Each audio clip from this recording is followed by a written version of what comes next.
La santé, c'est sérieux. Mais on peut quand même passer un bon moment. Regardez Démo avec masanté.re et changez votre regard sur la santé. Il faut des mots pour parler des mots. Mais quand 3 mots sont à placer sans rapport avec nos mots, c'est des mots. Et voilà les mots. Sinon, ça va la vie, tranquille? Ah non, mais je reviens de chez Mémé. Elle a tout le temps plein de sucreries pour moi. Gagnant. Ok, mais tu es un adulte maintenant, hein? Tu sais que trop de sucre, c'est pas super bon pour la santé quand même, hein? N'importe quoi. Mais dis pas ça, hein. Bon, pendant qu'il boude, nous, on va parler obésité infantile. Cette maladie se caractérise par un surpoids de l'enfant par rapport à son âge et à sa taille. À La Réunion, en CM2, un enfant sur 10 est concerné.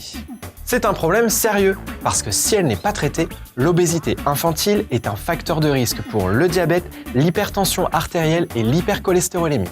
Ah bah merci pour cette avalanche de mots compliqués et inquiétants, hein. Mais est-ce que ça veut dire que si on était enfant obèse, on sera adulte obèse? Mais non, pas d'inquiétude. Un enfant obèse ne deviendra pas forcément un adulte obèse. Et il existe des moyens pour prévenir les risques associés. Avant 8 ans, il n'existe pas de lien établi entre le poids de l'enfant et le poids de l'adulte. Ce qui veut dire qu'en adoptant un bon comportement, l'enfant retrouvera un poids normal et grandira en bonne santé. Mais concrètement, comment on sait si on souffre d'obésité infantile?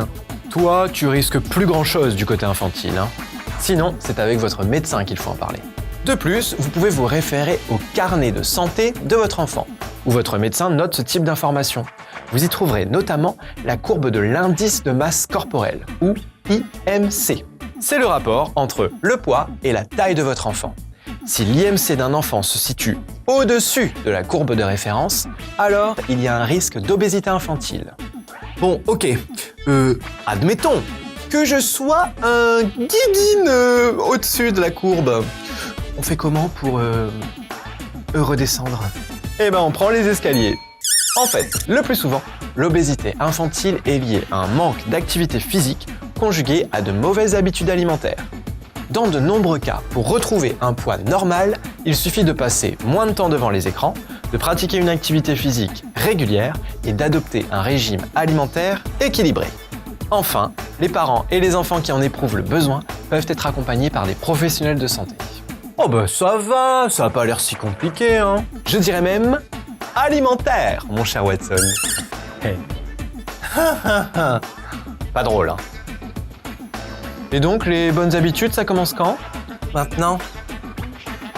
Mémé, finalement, je te rends tes glaces. La santé, c'est sérieux. Mais on peut quand même passer un bon moment.